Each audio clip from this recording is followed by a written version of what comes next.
Aloha. Aloha. May I please ask your name? We're over here at UH Manoa, and it's for a special event. And I believe that you're a big part of this. May I have your name and what you're doing and the event, please? Yes, my name is Don Peel. I'm with the United Nations Association, and I'm just on the organizing committee for this PeaceDay Hawaiʻi event. Oh, mahalo. And how long have you been with the United Nations, may I ask? It's only over 3 years now. Okay, and here you're also from Canada. Exactly, Hey. Western Canada, eh? Cool. Okay, what is this is a big event because could you kind of fill us in a little bit more about what it's about? Well, actually the state of Hawaii was the first state in the nation to celebrate and make Peace Day an actual annual event, and that happened in 2007. So from then we've had this annual event on September 21st to celebrate the International Day of Peace. Thanks. Oh, I see. And so it's been a year thing that you've been getting together and promoting it?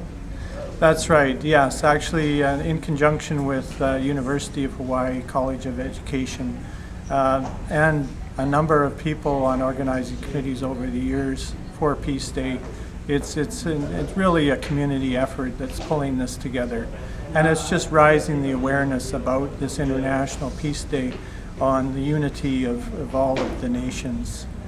And so it's a celebration, really, of what we're all about, the oneness of our, and from the Hawaiian perspective with the aloha, it's a sort of resonates with the aloha spirit to have everybody combined as one globe, one nation. Oh, as one nation. Kind of like a global community? Exactly. Ah. Yeah, United Nations. Ah, I see, I see. Kind of like a one world order? Well, you could put it in that context. Some people sort of back off from that particular idea, but it is that we are all in this together. There's only one planet, so we got to learn to Pull coexist. together and take care of it. Exactly. Are you familiar with Hawaii's history? To some degree, I've taken some history, Hawaiian history here at the university over at the Hawaiian Studies. Oh, very yeah. good. Yeah. So are you familiar how USA acquired Hawaii? Definitely, yes. Oh, very good. Do you understand what the Kuei petition was about? No, I haven't actually heard of that petition, unless that's the one that what the Hawaiians put together on saying that this is really Hawaii. Is that the Kuei petition was actually started by a group backing Queen Liliuokalani. It was them protesting the United States occupation. All right. And also, this is when they were trying to push for annexation, and they were speaking up against that. And it was about 97% of the island. Yes, and this is the island. This is not just a certain race, because Hawaii had many people who were Hawaiian nationals at the time. Yes, I am aware of that. Oh, very good. petition. Okay, so through the illegal occupation, there was really no treaty of annexation. So for Hawaii, we're still a nation, a sovereign nation. We gained our sovereignty in 1843. We had treaties with U.S., France, Britain. Yeah, I'm aware of that. Yes, we had many diplomats in various other countries too. So if the takeover or the overthrow was illegal, because Hawaii was a sovereign nation at that time, and sovereignty is absolute and cannot be taken away, wouldn't that make Hawaii still a nation under distress and under illegal occupation. Oh, definitely, yes. Oh, okay, Micah. So then to have this peace thing pushing from Hawaii, the so-called Aloha State, which is still pointing nuclear weapons at everybody else, it kind of seems a little ironic, don't you think? Yeah, I'm not sure about the pointing of nuclear weapons. Is because of a military base here that you... Oh, okay. we have, But the US. Hawaii is one of the most heavily laden military occupied nations Okay. in this world. We, in fact, are in charge of the Pacific Quadrant. Basically, most of the world is being streamlined and controlled from the base over here on Oahu. Well, actually, the speaker at tonight's event, Paul Chappell, is a West Point grad who is a captain in the Army. And actually, he talks about the role of the military forces as a peace building as opposed to a weapons building organization, which would perhaps change the whole context of military But occupation. how can that be peace if they're responsible for so much death?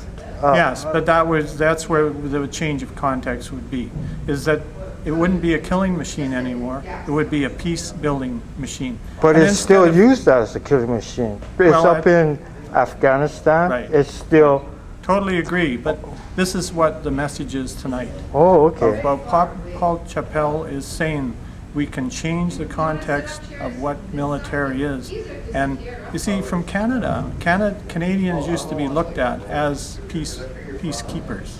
By the Indians that you kind of moved out of the way. Yeah, well, that's a similar history to Hawaii, definitely.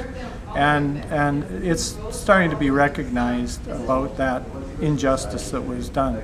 And like Hawaii, it has to be brought to the forefront and dealt with in a much more humane method than what has done in the past. And I think that's where humanity is changing, is we're seeing a consciousness of people wanting to make the world a better place to live in. And that means healing old wounds. And if we don't heal these wounds, it's just going to go on and fester. And that's what's happened in Canada.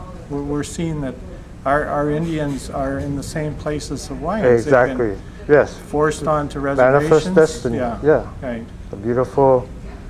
We take it, you lose. But I like the message that will be sent Promoted. out tonight, promoting that, okay, Americans are putting 54 cents out of the dollar into military.